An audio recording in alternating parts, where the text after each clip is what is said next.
Thank you for having me here. It's really great to be back. It was 7 years ago when I was here doing my elective as a second-year medical student, so it's good to see some of the familiar faces here again. So I'll get right into it. So like Dr. McNeil said, large data. We've heard a lot about it, perhaps not as much, but it's been really popular. It's large, bigger than big? Yes, large. You can define it any way you want, I guess.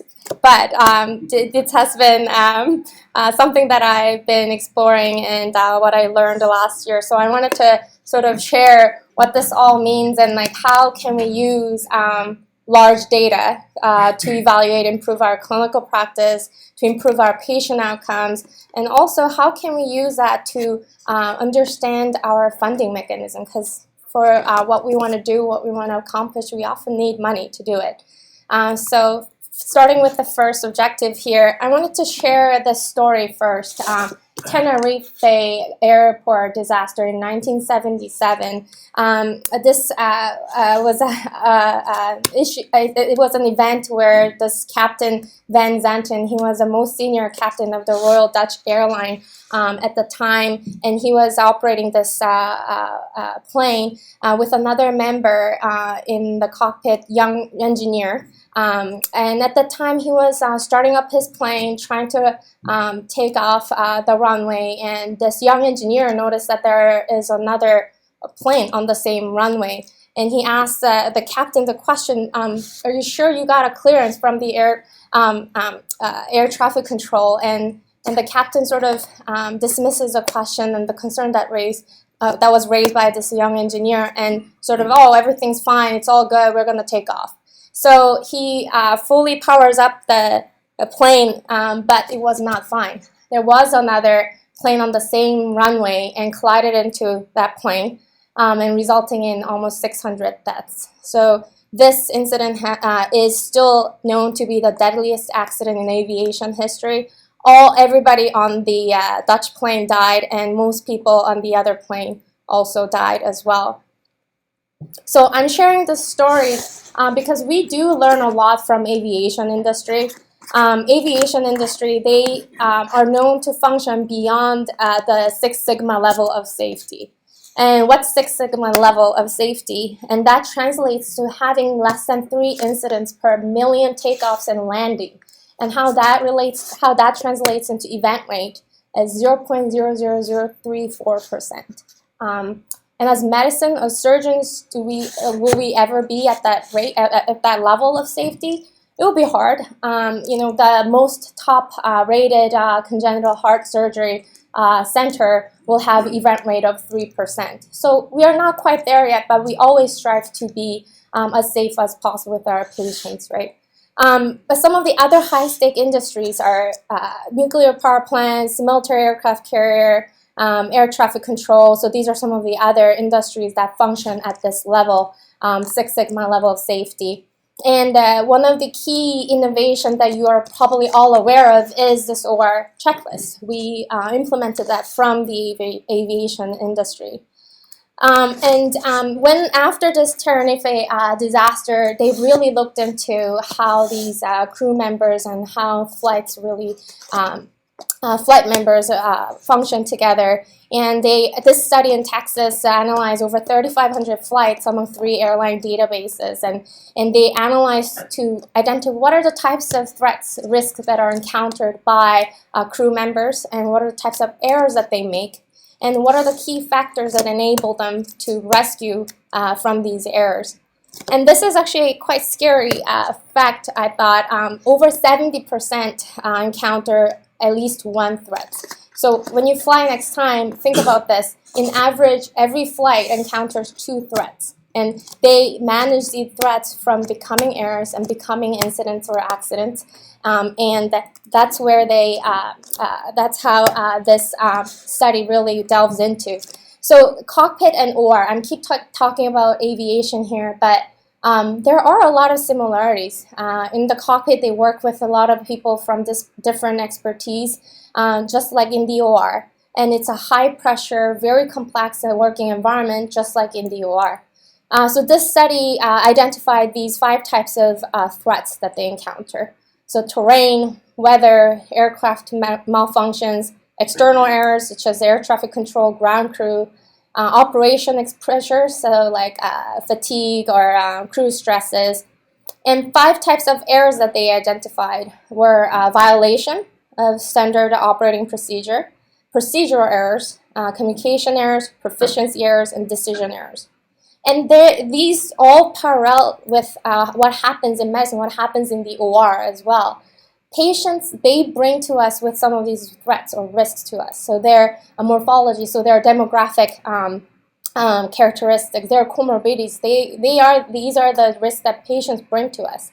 Some of the things that we encounter in the OR, equipment issues all the time, right? Laparoscopic, robotic, even open surgery, some of the equipments just don't function. We also encounter with external factors, ward issues, admin issues, operational stressors, fatigue, scheduling, on-call. So some of these threats are there in medicine as well. And similarly, in terms of errors or complications that we encounter, non-adherence to guidelines, procedural errors, communication errors, proficiency errors, decision or judgment errors. So there are a lot of things similar that are in Cockpit and in the OR as well. But how are these industries different from medicine? Those industries that are at the level of Six Sigma safety is that they accept the fact that humans are inevitably prone to errors. We will make errors, and that's not something that we cannot ignore. We have to accept, and we have to move on from there and look beyond what causes these complications, but what we can do to rescue or recover from those complications. So this is just to illustrate that flights, most of them, you end up having safe flight here. But like I mentioned, every flight encounters at least 2 threats in average, and that can lead to errors. And once errors do occur, the crew members, they try to rescue and try to have you still land safely to your destination. But some do fail, and it results in incident or accident. And this is the area, looking beyond just a complication and how we do to rescue or fail is what these industries really focus on in their training and in their quality checks. So when they analyze what are the key factors in rescue, these were some of the things identified. So teamwork, recognizing complication, acting early, acting promptly, and psychological safety is another thing, just like how the Tenerife disaster illustrated some of the dangers of the traditional deep hierarchy that led to this deadliest event in aviation history. Communication. So this disaster led to a lot of these studies and development of this crew resource management that's now become fundamental in their aviation training. And that has led to this industry to able to achieve the 6 Sigma level of safety. So what does this all mean to us as surgeons? We talk a lot about complications. We talk a lot about mortality. We do M&M rounds as a mean to a quality check and identify areas that we can improve on. But are these really adequate measures of quality control, quality of our care? When you think about if you were to do the same exact procedure in a 30-year-old with no comorbidities versus 90-year-old with multiple comorbidities, multiple medications, who is going to have higher chance of having complications, right? Even though you're offering the same care, same surgery. So that's where this concept comes up, similar to the flight diagram that I showed earlier. So failure to rescue. So we operate, and a lot of the times our patients do well. Can deny the fact that I'm a pediatric urology. So babies do really well, children do really well, but inevitably there are times when we encounter mortality. And a lot of these mortalities are preceded by complications. And like I said, just to reiterate, we got to accept that we will have complications. And once we do complication, what are we doing? What can we do to rescue these patients from these complications? And what are we doing that have led to failures and leading to mortality? So this is the concept of failure to rescue, having death after complication. So I've been talking about a lot of these concepts, but where does large data come into play? This database called the National Surgical Quality Improvement Program, or NSQIP, was developed by the American College of Surgeons in 2004, including 700 hospitals. They capture over 1 million incident cases annually, over 130 variables. So this is one of the top quality database that's there in the States. And this is a database that this landmark study used. And they looked at periods from 2005 to 2007 and included over 170,000 patients who underwent a general or vascular inpatient surgery. And they took these hospitals and divided into these 5 quintiles. So the ones with the very low mortality rate up to the ones with the very high quality rate. And I want you to think about those hospitals with high mortality rate. Do you think they will have high complication rate or low complication rate? Low complication rate. Any other opinions? So interestingly, complication rate didn't matter, didn't correlate with the mortality rate. So as you can see in this graph here, these are the quintiles, like I said, the ones with the very low mortality rate and the ones with the very high mortality rate. The complication rates were same across the 5 quintiles. But what's interesting is their rates of failure to rescue. As you can see here, the ones with the low mortality rate had a low failure to rescue. The ones with the high mortality rate had a high failure to rescue. So this is a very different way. It's not intuitive, but this was a study that showed complication may not necessarily correlate with mortality and not necessarily reflect our quality of care. So this group of investigators then looked at using the same database, so NSQIP database, from 2008 to 2012, and they looked at almost 2 million patients. They didn't pick just general, just vascular surgery. They included all types of surgery. And what they found was that the failure to rescue rate in adult surgery was 10%, as in the death that occurred after complication was 10%. And they looked into further what type of complications can be related to FTR, or failure to rescue. And as you can see here, certain type of complications definitely tend to have higher failure to rescue rate. Cardiac, renal, CNS complications are the top 3 here, as you can see. And they also looked at number of complications. So as you can see on the axis there, as the number of complications increase along the y-axis, you see the failure rescue going up and up and up. So that was a correlation that they found. Then they also looked at what are our time frame then. Once they do develop a complication, what's our window of opportunity for us to intervene and save these, rescue these patients? And as you can see these numbers, the shortest time frame is 1.5 days for cardiac arrest, and the longest is post-operative bleeding, 9.4 days. So really, any complications, you have less than 10 days to rescue these patients. Obviously, certain type of complication, you even have a shorter time period, window of opportunity to save, but 10 days from these complications.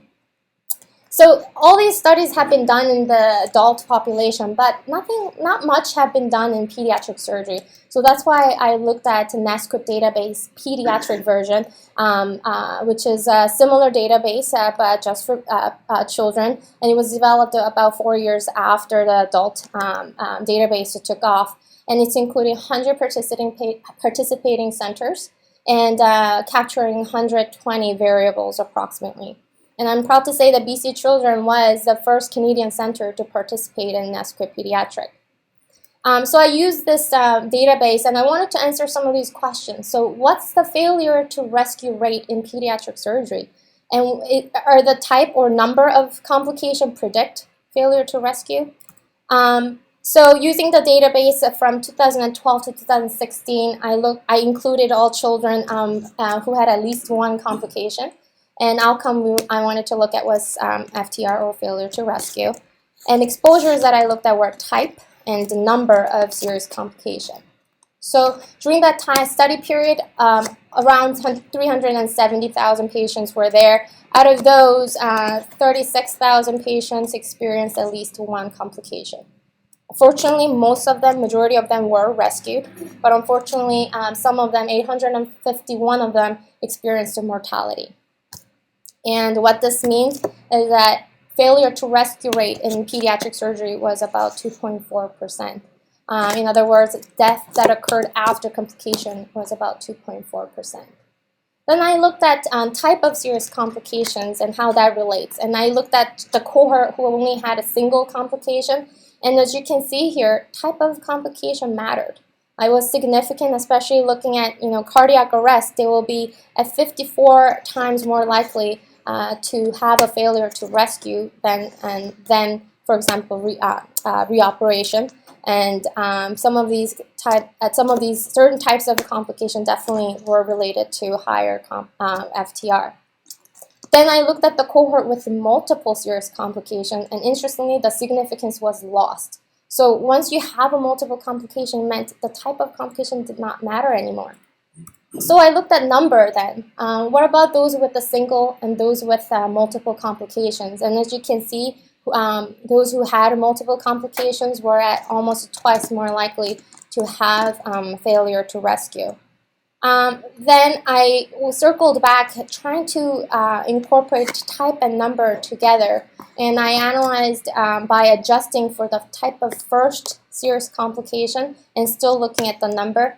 And you can see here, after adjusting for the type of first serious complication, the number still stays significant. So what this all means is that when you have one or the initial very first complication, it's important what type of complication there is and to tackle that complication promptly. However, once you cross that tipping point and you start to develop multiple complications, then it's a matter of reducing the number of complications, maximize your safety margin, rather than trying to figure out which type and how to solve that complication over the other complications.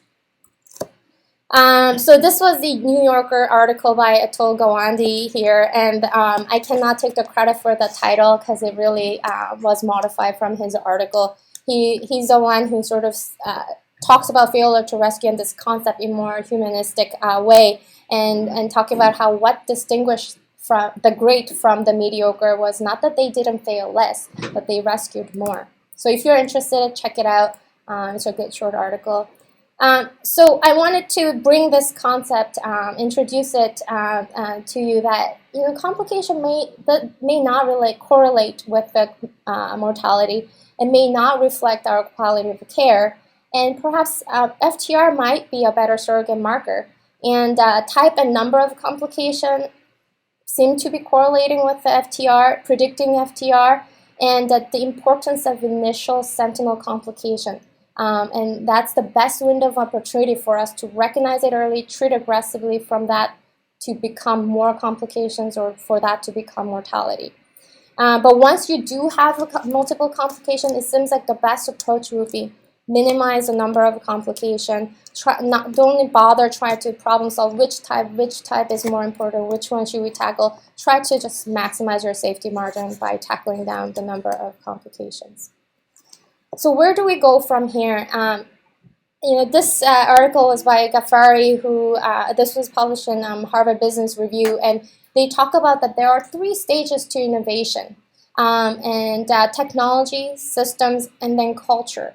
So to give you an example, thinking about our smartphone industry, there were times where having a cell phone to begin with was a big advancement in technology, and from there on, cell phones evolved into smartphones now. But now we are in an era where it's not about screen resolution, it's not about operating system, it's now about user experience. How how it makes us our lives easier, and that's where the smartphone industries are targeting. And that goes to our surgical innovations as well.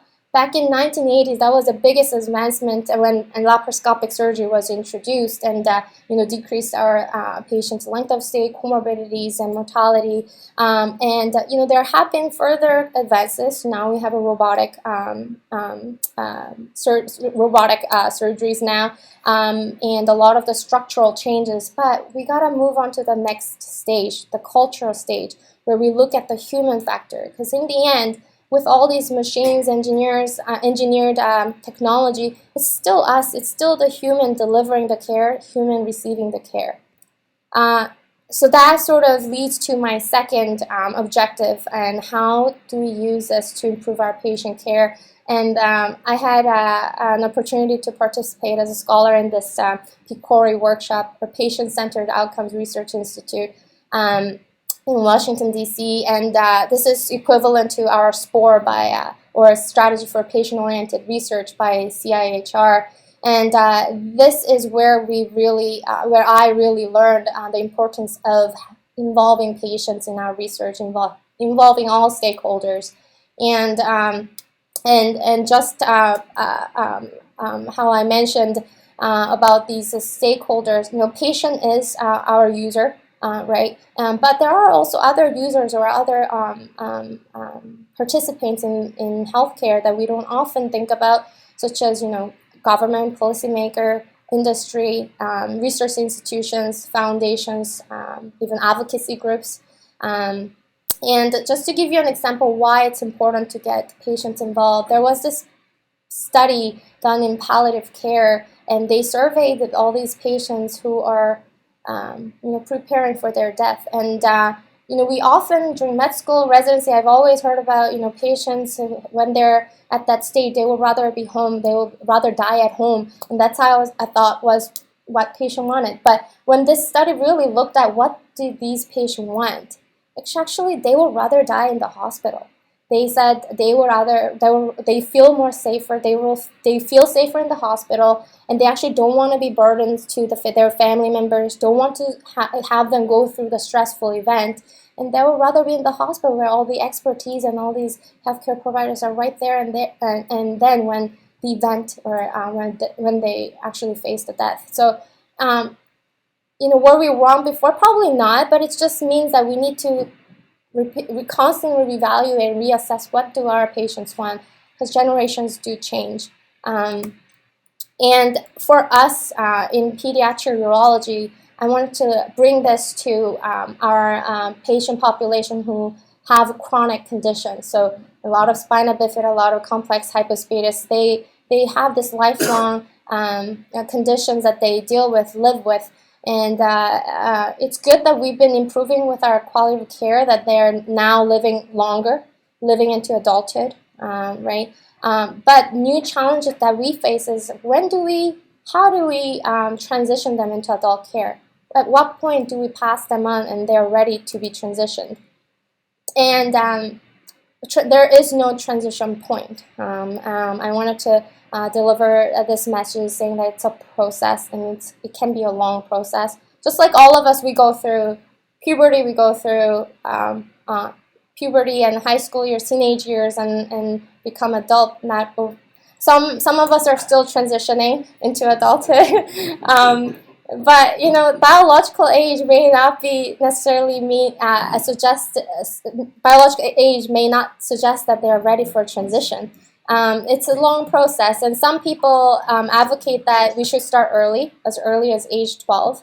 And for us, what can we do to help these patients? And there have been a lot of these tools around that have been validated, and this is one of the tools that I wanted to share with you. It's called a Transition Readiness Assessment Questionnaire, or TRAC questionnaire.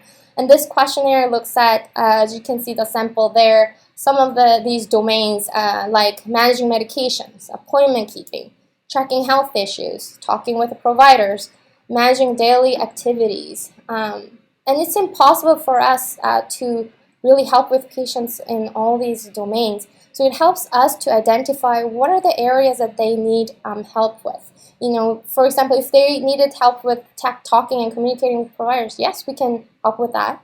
But if they needed help with appointment keeping, some of the insurance issues, probably social worker will be better. If some of the tracking health issues or medication management, nurses will probably be better. So within our limited resources, limited time and effort, this really helps us to identify what are the areas that we need to focus on for these patients to be ready.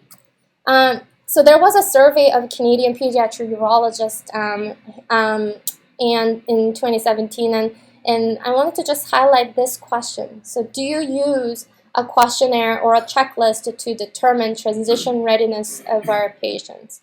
And as you can see here, only 14% of them said yes. And is this just in Canada? No, not at all. It's in the States as well. And currently my institution too, they did not have this in their radar in their practice. So that's where I wanted to build, that's what motivated me to build this database that includes all these clinical outcomes that we always talk about. All these are important, all the labs, creatinine imagings and procedures, all these are important. But on top of the clinical outcomes, we need to get patients involved. We need to get their inputs in our database. So Track I mentioned is one of the tools, but there are other tools that we included in order for us to capture some of these patient-reported outcomes. So circling back and involving stakeholders. So if I was to build a database with all these on my own, just our patients, I'll administer them, it would have been faster to launch it. However, given that that there are a lot of multiple specialties involved, a lot of other members and other stakeholders like nurses, research staff, administrative staff, social worker, and the fact that these are for transition patient, we need to get all of these people involved from both adult and pediatric side. It's hard. It takes a longer time. It takes much more effort. But you need to have everyone's buy-in for this database to last long and for this database to run smoothly and to actually maintain. So this is just a quote that highlights that if you want to go fast, go alone, but if you want to go far, you gotta go together. And that was the message that I learned from participating in some of these projects. So we talked a lot about these large databases, how we can use that to learn and to improve our clinical practice, improve our patient outcomes. But in the end, when we want to do all these things, we do need money. We do need research funding. And I wanted to learn about how we are doing in pediatric urology in terms of research funding. So in the States, there's this publicly available online database called Reporter. It's by NIH, National Institute of Health, which is equivalent to our CIHR. So I used this database to look at what is happening in pediatric urology. So what is the prevalence? So how many of us received some of these grants? And what are the potential predictors for successful grant recipients? And what are the predictors for higher publication rate?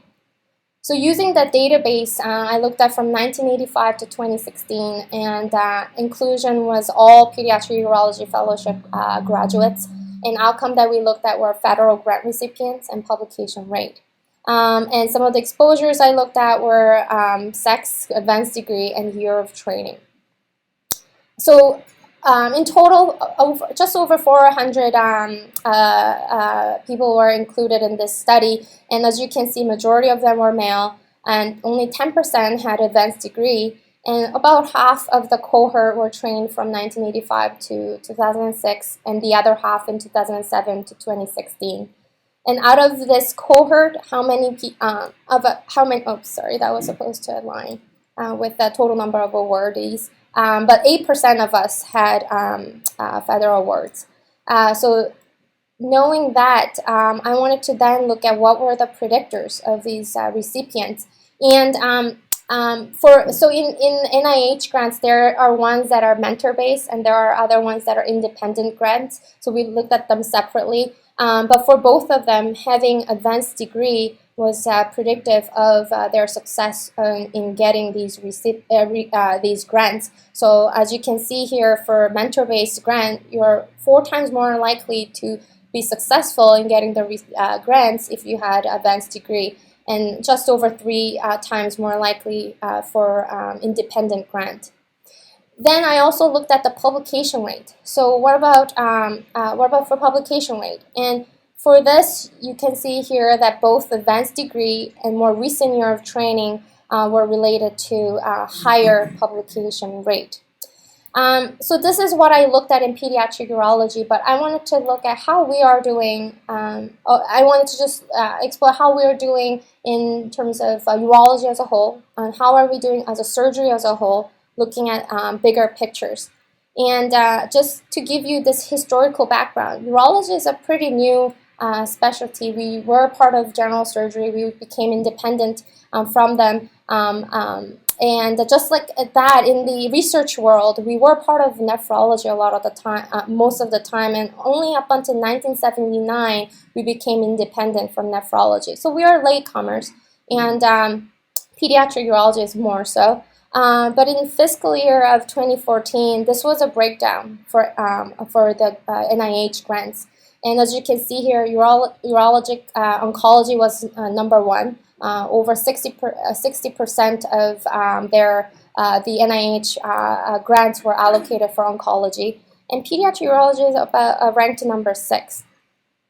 And like I said, I wanted to look at then how are we doing as urology compared to all the other surgical specialties. And as you can see here, the left one is number of grants, the right one is amount funding per grant, and we're sort of like in the middle of the pack. Not too bad, but there's room for improvement. So looking at this now, then how are we doing in terms of overall, including all medicine, and who are we competing against? Yes. That last slide? Yeah. We're much smaller. Is that sort of normalized to number of applicants? Many more surgeons than there are urology. Right. You mean so the allocation in terms of how much? The ratio. Right. So this one looked at everything just all combined together, not with. You mean certain. There's so many fewer urologists. Right. Than are general surgeons. Right. Yeah. So actually, that's a good point that comes into play in few slides later. But that's a very good point. We are smaller in numbers, right? Urology, we are small compared to all the other surgical specialties. But as a surgery, we are much smaller than some of these specialties: internal medicine, microbiology, psychiatry, pediatrics, pathology. These are top 5 medical specialties in the NIH grant fundings. As you can see here, this is the success rate that they looked at, and the dotted line here is the average, and this indicates our surgical success rates. And as you can see, it's much lower than other specialties. And in terms of looking at this, then you might be thinking, is it because there's just a lot more competition in surgery? But actually, it's disappointing that our application volume has been decreasing. As you can see on top, the colored lines suggest they're indicative of all the other non-surgical specialties. And again, this dotted line is the one that's from the surgery, and our application volume have been decreasing. And so what can we learn? And in order for us to increase our success rate, we need to learn who we are competing against, right? So like Dr. Gleave mentioned, we are competing against large specialties like internal medicine. So this looks at fiscal year from 2006 to 2016, and as you can see in the first graph that our funding has been increasing over the years. For internal medicine, it sort of stayed stable for their funding, and for surgery, it has been significantly decreasing over the years. On top of that, I wanted you to take a look at the y-axis. Look at the amount that is allocated for internal medicine versus surgery. It's a fraction of what internal medicine is getting. So what we need to do here, I think we need to get creative. Like we said, we are small in numbers. So when this study looked at comparing 2003 and 2013, what changed between these 2 years. And in NIH grant, there are different types, like I mentioned, independent, mentor-based, and there's what's called a collaborative grant or U series. And this graph shows how for independent grants here and mentor-based grants here, we had significant reduction in getting these grants compared to some of these other non-surgical specialties here. But look at this. This is a collaborative grant. We had significant increase and probably better success if we were to collaborate with others. So this, in summary, using all these databases, we learned that globally, as a surgical scientist, we are faced with the decreased funding success rates, funding application, and funding allocation. So some of the strategies we might want to consider is perhaps we need to get an advanced degree, get some extra training for us to be more competitive, get that extra skills, and collaborate.